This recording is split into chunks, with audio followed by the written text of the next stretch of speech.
मेरा पति रोज़ाना मेरे लिए शहर से जलेबी लेकर आता था। मैं उसे बड़े शौक से खा लेती थी, लेकिन उसके बाद मुझे होश नहीं रहता था। सुबह उठती तो कपड़े गीले रहते थे और एक दिन पति की लाई हुई जलेबी मैंने फेंक दी और सोने का बहाना करके सो गई। फिर जो हुआ मेरे साथ, मेरे पति ने किया, यह सुनकर आपके रोंगटे खड़े हो जाएंगे, क्योंकि शादी की रात पति के कमरे में आने से पहले मैंने ब्लैक कलर की शॉर्ट नाइटी पहनी थी कि वह पहली नज़र में मुझे देखे और अपना दिल हार बैठे। वैसे मैं गांव वाली थी, लेकिन यह नाइटी मुझे मेरी बड़ी बहन ने दी थी। इसकी शादी शहर में हुई थी। उसने ही मुझे पति को काबू में करने की कई बातें बताई थी। मेरा पति मोहन कमरे में आया और मेरे यह नाइट सूट देखकर रुक गया। उसकी नज़र में तो मैं गांव की लड़की थी। मोहन के सामने नाइटी पहनकर मुझे शर्म तो आ रही थी, लेकिन अब वह मेरे पति थे। मुझे उनका दिल जीतना था। मैं हमेशा शादी से लेकर बहुत सपने बुने थे और आज की रात का न जाने कितनी बार सोचा था। मिलन की घड़ी सामने आई तो मेरा दिल बुरी तरह धड़क रहा था। मोहन मेरे सामने आए और मोहब्बत से मेरा हाथ थाम कर कहने लगे, तुम बहुत सुंदर हो। मोहन की और शब्दों से मुझे नई जिंदगी दे दी और मैं खुद को हवाओं में महसूस कर रही थी। मोहन ने अपनी जेब में हाथ डाला। मुझे लगा वह मेरे मुंह दिखाई में गिफ्ट देंगी, लेकिन मोहन ने जेब से हाथ निकाला तो मैं देखकर हैरान रह गई। उसके हाथ में जलेबी का थैला था और मोहन ने खुद ही वह थैला खोला और कहने लगे कि शादी की रात सबसे पहले मैं तुम्हें अपने हाथों से मीठा खिलाऊंगा। मोहन की बात सुनकर मेरे होंठों पर मुस्कुराहट आ गई। कह रहे थे, खासकर मेरे लिए शहर से जलेबी बनाकर लाए हैं। मोहन ने मोहब्बत भरे अंदाज से वह जलेबी मेरे मुंह में डाली तो मैं खुशी खुशी खा ली। वह बहुत स्वादिष्ट थी। मोहन मेरी आंखों में आंखें डाले मोहब्बत भरी बातें करने लगे। मैं जाने कैसे नींद खोने लगी। उसके बाद मुझे होश ही नहीं रहा। फिर मैं सुबह उठी तो घड़ी में 10 बज चुके थे। मेरे कपड़े गीले थे। मैं हैरान थी। जिस रात के इंतज़ार में मैंने एक एक पल गिन के गुजारा था, उसी रात मैं कैसे सो गई। फिर मुझे मोहन का ख्याल आया कि न जाने वह मेरे बारे में क्या सोच रहे होंगे। कपड़े गीले कैसे हो गए। मोहन मेरे कमरे में नहीं थे। मैंने तुरंत अपने कपड़े बदले और नहा धोकर तैयार हो गई। मैं अपने बालों को सुलझा रही थी, तभी मोहन कमरे में आया। उसका मूड बहुत ख़राब था। कोई बात नहीं की। मैं उसकी बात करने की कोशिश की तो वह पूरी तरह गुस्सा हो गया और यह बात मेरे बर्दाश्त से बाहर था। मैंने सोचा किसी तरह मोहन को मना लूँगी। मोहन जैसे कमरे से बाहर गया और मेरी सास कमरे में आई और मेरे आंसू देख हैरान से पूछने लगी कि क्या हुआ बहू। मैंने उन्हें बता दिया कि मैं मोहन को नाराज़ कर दिया। वह कहने लगी, मैं अभी मोहन से बात करती हूँ। मैं उनका हाथ पकड़कर उन्हें रोक लिया और उनसे कहा, वह मोहन की बात न करें, वह मुझसे और नाराज़ हो जाएंगे। मेरी बात सुनकर बहुत खामोश हो गई और कहने लगी, छोटी छोटी बातों को दिल पर मत लगाओ। कुछ दिन मोहन के साथ रहोगी तो तुम्हें उसकी आदतों को अच्छी तरह समझ जाओगी। मैं उन्हीं की बात खुश हो गई और अपने माँ बाप के लाडली होने के साथ अपनी सास की भी लाडली थी। हालांकि ये ही ख्वाहिश थी मेरी शादी उनके बेटे मोहन से हो। जब मैं 15 साल की थी तब मेरे साथ सास मुझसे मिलने आई थी और ज़्यादा से ज़्यादा मेरा मुंह मीठा करवा दिया करके चल गई। मैं बहुत खुश थी, इसलिए मेरे माँ बाप को इस रिश्ते से कोई एतराज़ नहीं था। मोहन की शहर में अच्छी नौकरी थी। वह सुबह सुबह शहर को निकल जाता और रात को ही घर लौटता था। उसकी कमाई से मेरी सास ने गांव में एक बड़ा सा घर बनवा लिया। बहुत सालों से मेरी और मोहन की मुलाकात नहीं हुई थी। वह ज़्यादातर समय शहर में गुजारता था। घर लौटा तो उसके पास हमारे गांव आने का वक्त ही नहीं रहता। लेकिन रिश्ता होने के बावजूद भी हमारे गांव मुझसे मिलने नहीं आया। इसी बात को लेकर मेरे दिल में अजीब सवाल उठने लगे। मेरी सास मेरी माँ की सहेली थी, तो मैं उनसे शर्माती नहीं थी। वह एक दिन हमारे गांव आए थे, तो मैंने उन्हें बातों बातों में पूछा, मोहन हमारे घर क्यों नहीं आता? मेरी माँ ने मेरी माँ के कान पर बात पड़ी तो उन्होंने मुझे एक थप्पड़ मारा। मुझे कहने में शर्म नहीं आती? कोई अपने होने वाले पति के बारे में ऐसी बात करता है? मेरी सास मुस्कुराते हुए बोली, जब भी मोहन गांव आएगा तो मैं उससे ज़रूर बात करूंगी। मोहन को शहर की हवा लग चुकी है। वह बहुत कम बात करता है। पहले की तरह नहीं बल्कि बहुत गंभीर हो गया है। उनकी बात सुनकर मेरी मम्मी कहने लगी, जब लड़कों को जिम्मेदारी पड़ती है तो इसी तरह गंभीर हो जाते हैं। एक मेरी बेटी को तो अकल ही नहीं है, मुंह उठाकर कुछ भी पूछ लेती है। उनके जाने के बाद मेरे से क्या कुछ नहीं कहने लगी मेरी माँ। मैं अपने ख्यालों में मग्न थी, यह सोचकर कि मेरा होने वाला पति भी हीरो की तरह शहरी बन गया। मुझे शुरू से शहर में रहने का शौक था। उन्होंने शादी के लिए 1 साल का वक्त दिया था। 1 साल सपने बुनने से निकल गए, लेकिन मुझे क्या खबर है, मेरे सारे सपने मिट्टी में ढेर बन जाएंगे।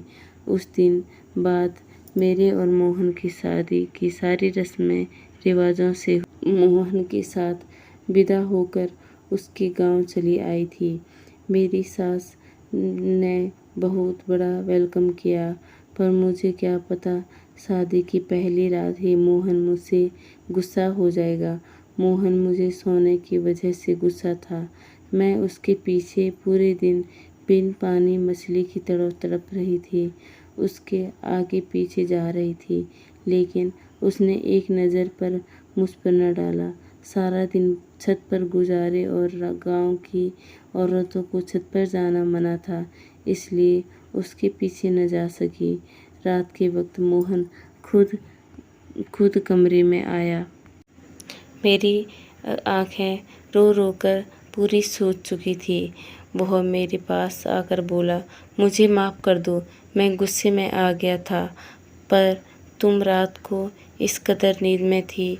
मैं तुम्हें उठाने की कोशिश भी कर रहा था, फिर भी तुम नहीं उठी, इसलिए गुस्सा हो गया।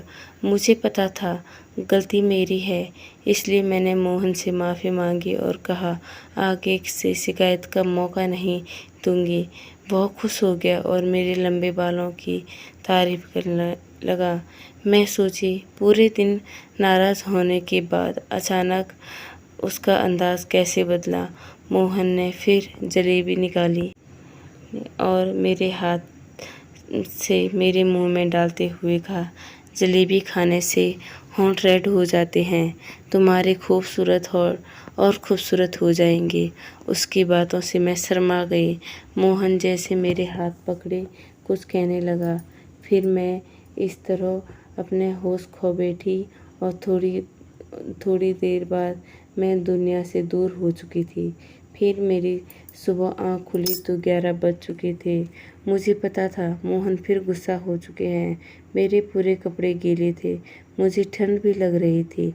सब अब मोहन गुस्से में मेरी सास से कह रहे थे, कैसी लड़की से मेरी शादी की है जिसको ना सोने का ना उठने की समझ है। मैं कैसे इसके साथ सारी ज़िंदगी गुजार सकता हूँ। इसे यह भी मालूम नहीं कि गांव की औरतें सवेरे उठकर काम काज करती हैं। आप सवेरे से उठकर काम करते हैं और आपकी बहू महारानी की तरह सोई रहती है। ऐसा ही चलता रहा तो आपकी चहेती बहू को बर्दाश्त नहीं कर सकता। मोहन की यह शब्द सुनकर मैं घबरा गई। मैंने सोचा भी नहीं कि मेरे पति इतने सख्त होंगे, और मैं ज़्यादा सुनने की हिम्मत नहीं थी और मैं चुपचाप किचन में चली गई। सच में मेरी सास ने सुबह से कामकाज में लगी हुई थी। मैंने किचन में देखा तो सारा किचन साफ पड़ा हुआ था और अब दिन का खाना भी बन चुका था। मैंने पूरा घर झाँका तो पूरा घर साफ पड़ा हुआ था। अब मैं मोहन के साथ साथ अपनी सास की नज़रों में भी गिर चुकी थी। मुझे अपने आप पर बहुत गुस्सा आ रहा था और मोहन भी छत पर चढ़ चुका था। उसे पता था कि मैं छत पर नहीं जा पाऊंगी उसके पीछे, इसलिए मैं दिन भर रोती रही। मुझे इतने सालों से जिसका इंतज़ार था, अब उसके दिल में जगह बना नहीं सकी। मोहन के शब्दों ने मुझे यह एक बात तो पता चल गई कि अगर मैंने कोई गलती की तो मोहन मुझे सीधा घर से निकाल देगा। गांव से बार बार माँ का फ़ोन आ रहा था, एक हफ्ते के लिए गांव आ जाए, क्योंकि शादी और रस्म के मुताबिक शादी के बाद एक हफ्ते के लिए मायके में रहना पड़ता है। और मैं बिल्कुल भी नहीं जाना चाहती थी, क्योंकि मोहन मुझसे गुस्सा था। तो मैं उसे गुस्से में छोड़कर मम्मी के घर चली जाती तो मोहन मुझसे बात कैसे करता। रात के समय मोहन खुद कमरे में चलकर आया और अचानक उसका मूड कैसे बदल गया, यह मेरी समझ से बाहर था। उसने खुद पूछा, मम्मी का फ़ोन क्यों आया था। मैंने सारी बात बता दी और मोहन बोला, अच्छी बात है, एक हफ्ते के लिए चली जाओ, नहीं तो मम्मी को लगेगा मैंने मना किया। मैं भी कल से शहर जाऊंगा, सुबह जाऊंगा और शाम को लौटूंगा। तुम भी एक हफ्ते तक मम्मी के घर रह लेना और साथ में मम्मी को भी लेके जाना। मुझे मोहन से इस तरह की दूरी की उम्मीद नहीं थी। अब मेरी कुछ भी कहने की हिम्मत नहीं थी और मैं खुशी खुशी मायके जाने के लिए राजी हो गई। मोहन ने जल्दी से जलेबी निकाली और अपने हाथों से मुझे मेरे मुंह में डाली और कहा, यह शहर की मशहूर हलवाई की जलेबी है, इसे धीरे धीरे खाओ, होंठ रेड हो जाएंगे, तुम और खूबसूरत लगोगी। मैं मोहन के इस तरह बदलता देख बहुत परेशान थी, पर जितना सख्त थे उतने ही मोहब्बत करने वाले भी थे और उनका गुस्सा करना सही भी था। मेरी गलती के कारण वह गुस्सा हुए थे। मोहन कहते हैं, मैं मम्मी से बात करके आता हूँ, तुम्हें कल तुम्हारे गांव जाना है, तुम मेरा इंतज़ार करना। मैंने सोच लिया, मैं किसी भी सूरत में आज नहीं सोऊंगी और मैं मोहन का इंतज़ार करूँगी। मैं मायके जाने से पहले मोहन को मनाना चाहती थी और मैं जल्दी से नाइटी में तैयार हो गई और शीशे के सामने जाकर देखा, मेरे होंठ सच में रेड हो गए। मैं बिस्तर पर आकर बैठ गई। एक बार फिर मैं मोहन के आने से पहले सो गई। सुबह मेरी नींद 10 बजे फिर खुली। तब तक मोहन शहर जा चुके थे। मोहन सुबह ही शहर चल जाते थे। यहाँ से शहर का रास्ता 2 घंटे का था। मुझे खुद पर रोना आ रहा था। शादी के एक हफ्ते बाद भी हमारा रिश्ता आगे नहीं बढ़ा। मैं यह सोचकर परेशान थी कि मेरे कपड़े गीले कैसे हो जाते हैं। शायद मोहन मुझे उठाने की कोशिश करते थे। बाहर जाकर देखा तो मम्मी जी भी गांव जाने के लिए तैयार हो गई। मम्मी बोली, मोहन तू शहर गया, अब तुम भी तैयार हो जाए। मुझे बुझे बुझे दिल से अपने मायके निकल गई। मेरा तो मोहन के पास शहर चल चुका था। मेरा दिल तो मोहन के पास शहर चल चुका था। अब मिलना 1 हफ्ते के बाद होना था। मेरे घर वाले मुझे देखकर बहुत खुश हो गए। मेरी छोटी बहन का तो खुशी का ठिकाना ही न रहा। सारे गांव वालों को पता चल गया और सारे गांव वाले लोग मिलने आ रहे थे। पड़ोसन वाले आंटी सुनीता मौसी की बेटी की शादी थी। वह मेरी पक्की सहेली थी। गांव में आकर मुझे शादी में घूमने का मौका मिला, पर मेरा दिल बिल्कुल भी नहीं लग रहा था, क्योंकि मेरा दिल तो मोहन पर अटका हुआ था। मायके आकर मुझे बिल्कुल भी नींद नहीं आती थी। मैं करवटें बदलती रहती थी। शायद मोहन की याद मुझे सोने नहीं दे रही है। मेहंदी की रात की पड़ोसन की बहन का बेटा केशव शहर से शादी में आया था। वो बचपन से ही गांव आता जाता था। मुझे देखते ही वो और मेरे पीछे पीछे आने लगा। उसकी नज़र मुझ पर जमी हुई थी। शायद यही मेरी सास को भी महसूस हो रहा था। मुझे अजीब सी घबराहट हो रही थी। पहले ही मेरे और मोहन के बीच कुछ नहीं था। अगर मेरी सास को पता चला तो मेरा बसा बसाया घर उजड़ जाएगा। मैं मौसी के घर से अपने घर वापस आ गई। केशव मेरे पीछे पीछे आ गया। मैं और तेज चलने लगी। केशव ने मुझे रोककर कहा, मैं तुमसे प्यार करता हूँ। मैंने उसे गुस्से से देखा और कहा, मेरी शादी हो गई, दोबारा ऐसी बात बोलना भी मत और मेरा पीछा छोड़ देना। केशव ने कहा, मेरा शहर में बहुत बड़ा बंगला है, मैं तुम्हें बहुत खुश रखूँगा। तुम अपने पति को छोड़कर मेरे साथ आ जाओ। मैं तुम्हारे घर अपना रिश्ता लेकर आऊँगा। मैं हमेशा से ही तुमसे प्यार करता था। मुझे क्या पता था तुम 17 वर्ष की उम्र में ही शादी कर लोगी। मैंने केशव से गुस्से से कहा, यह शादी मेरी मुसीबत बढ़ा रहा है। केशव किसी न किसी बहाने मेरी फ़ोटो खींचे जा रहा था। जैसे तैसे एक सप्ताह निकल गया और मैं मेरी सास के साथ अपने ससुराल आ गई। शायद आज मोहन जल्दी आ गए थे। जब तक हम घर पहुँचे तो मोहन घर में था। मैं मोहन को देखकर बहुत खुश हुई। मैं सामान रखने अपने कमरे में गई। मोहन अपनी मम्मी को मिलने उनके कमरे में चल गया। मैंने सोचा थोड़ी देर में मोहन और सास के साथ बैठे रहूँगी, उसके बाद घर का काम काज करूँगी। जैसे ही मैंने सामान रखकर अपने सास के कमरे की ओर बढ़ी तो मेरे सास के शब्दों ने मुझे हैरान कर दिया। मेरा घर उजाड़ने वाला कोई और नहीं बल्कि मेरी सास थी। वह गुस्से से मोहन जी से कह रही थी, मैंने जाते हुए कहा था डिवोर्स पेपर तैयार रखना, पर तुमको तो मानना ही नहीं। मोहन कहता है, माँ उसको डिवोर्स कैसे दे सकता हूँ, मैं उससे प्यार करता हूँ। सास बोली, उसकी हरकतें अच्छी नहीं हैं, मैंने देखा है। यहाँ सास बहू की बुराई कर रही थी और मोहन प्यार की बातें।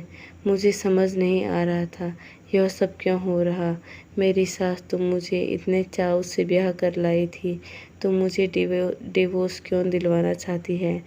मोहन जो इतने सख्त से मेरे से बात कर रहा था, वह अपनी माँ से मेरे प्यार के लिए लड़ रहा था। मेरा दिल उलझन में पड़ चुका था।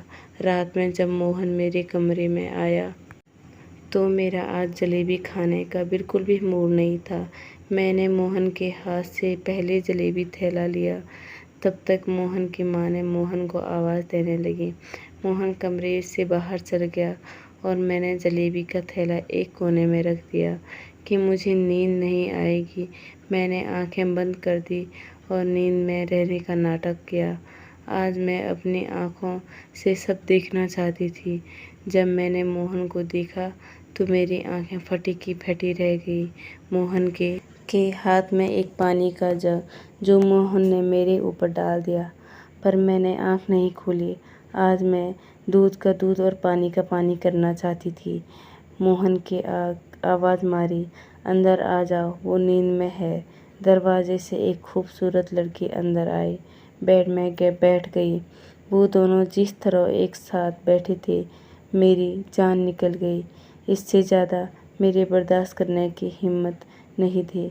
मैं ठंड से कँपकँपा रही थी। मुझे देखकर वह दोनों देखते ही रह गए। मैं अपनी जगह पर बैठी और आज मुझे मोहन से डर नहीं लग रहा था। मैंने मन में बहुत बड़ा तूफान चल रहा था। मैं मोहन से सवाल करने लगी, यह लड़की कौन है? तुम जलेबी में क्या मिलाते थे जो मुझे नींद आ जाती थी? तुमने मुझे इतना बड़ा धोखा क्यों दिया? मेरे मन में बहुत ज़्यादा गुस्सा चल रहा था और मैं सवाल पर सवाल किए जा रही थी। मोहन सर झुकाते हुए कहने लगा, यह मेरी पत्नी है। यह 2 दिन पहले ही गांव में शादी करके आई हुई है। मोहन मुझसे शादी नहीं करने चाहते थे, पर उनकी मम्मी की ज़बरदस्ती की वजह से उन्हें मुझसे शादी करनी पड़ी। यह सुनकर वह मेरी पत्नी है, मेरे पैरों तले ज़मीन खिसक गई। मोहन कह रहे थे, हमारी शादी रोकने के लिए 2 दिन पहले वह यह सोचकर रिया से शादी करके आ गए कि जब वह रिया को बहू बनाकर घर लाएंगे तो उनकी मम्मी मुझसे शादी नहीं कराएगी। लेकिन उनकी मम्मी ने उनकी एक न सुनी और उन्होंने मोहन पर दबाव डाला कि वह रिया को डिवोर्स दे दे। मोहन रिया को छत वाले कमरे में रख दिया क्योंकि गांव की औरतों को छत पर जाना मना था। उन्हें पता था कि मैं उनके पीछे नहीं जाऊंगी। मोहन ही जलेबी में नशे की दवा डालते थे और हर रोज़ हमारे कमरे में रिया के साथ रात गुजारते थे। रिया शादी से पहले शहर में नौकरी करती थी, तो मोहन की माँ को लगता था वो इज्जतदार नहीं है, इसलिए वो बार बार रिया को डिवोर्स देने को कहती। रिया मेरा पहला प्यार है। माँ ने मुझे आत्महत्या करने की धमकी दी, इसलिए मोहन ने मुझे अपनाया और वो रिया को छोड़ भी नहीं सकता है, इसका मुझे पूरा भरोसा था। मैंने ऐसे इंसान के खातिर सपने देखे थे जो इंसान के साथ जीवन नहीं बिता सकती थी। जो इस कदर किसी और से मोहब्बत करता था, उसके खातिर मुझे नशे वाली जलेबी खिलाया करता था। मैंने कुछ नहीं सोचा और अपना सामान बांधा और अपनी सास को नमस्ते करते हुए अपने गांव की ओर चली। मेरी सास ने बार बार कोशिश की मुझे रोकने की, यकीन दिलाया मोहन रिया को छोड़ देगा, लेकिन मैं ऐसे इंसान के साथ नहीं रह सकती थी जो मुझे प्यार न करता हो। मैं अपने माँ बाप से कहकर मोहन से डिवोर्स ले लिया। मैं अपने माँ बाप की लाडली थी। वह मुझे आग में तो नहीं झोंकना नहीं चाहते थे। पड़ोसन मौसी से केशव को खबर पहुंच गई कि मैं अकेली हूँ, मुझे सहारे की ज़रूरत है, और केशव ने अपने माता पिता को हमारे यहाँ रिश्ते के लिए भेज दिया। मैं अभी शादी नहीं करना चाहती थी। मैंने साफ इनकार कर दिया। मैं पढ़ाई करना चाहती थी और आगे चलकर बड़ा काम करना चाहती थी। मैंने अपनी दोबारा पढ़ाई करना शुरू कर दिया। हर शादी कामयाब हो यह ज़रूरी नहीं। एक नाकाम शादी का मतलब यह नहीं इंसान नाकाम होता है। अपनी शादी की नाकामी के बाद मैं बहुत कामयाब हो गई थी। पढ़ाई के मैदान में आगे बढ़कर अपने गांव का नाम पूरे जिले में मैंने झंडे गाड़ लिए थे। मैंने अपने गांव का नाम रोशन कर दिया। अगर मेरी प्यारी बेटी या बहन नाकाम शादीशुदा ज़िंदगी का शिकार हो गई तो याद रखना कि ज़िंदगी में आगे बढ़ने के लिए नए रास्तों की तलाश करें और ज़िंदगी की दूसरी कामयाबी को समेटें। तो दोस्तों, आपको कहानी कैसी लगी कमेंट बॉक्स में ज़रूर बताएं और कहानी को ध्यान से सुनने के लिए धन्यवाद दोस्तों। और जो हमारे चैनल में नए हैं वो हमारे चैनल को सब्सक्राइब ज़रूर करें। मिलते हैं आपको एक नेक्स्ट कहानी के साथ।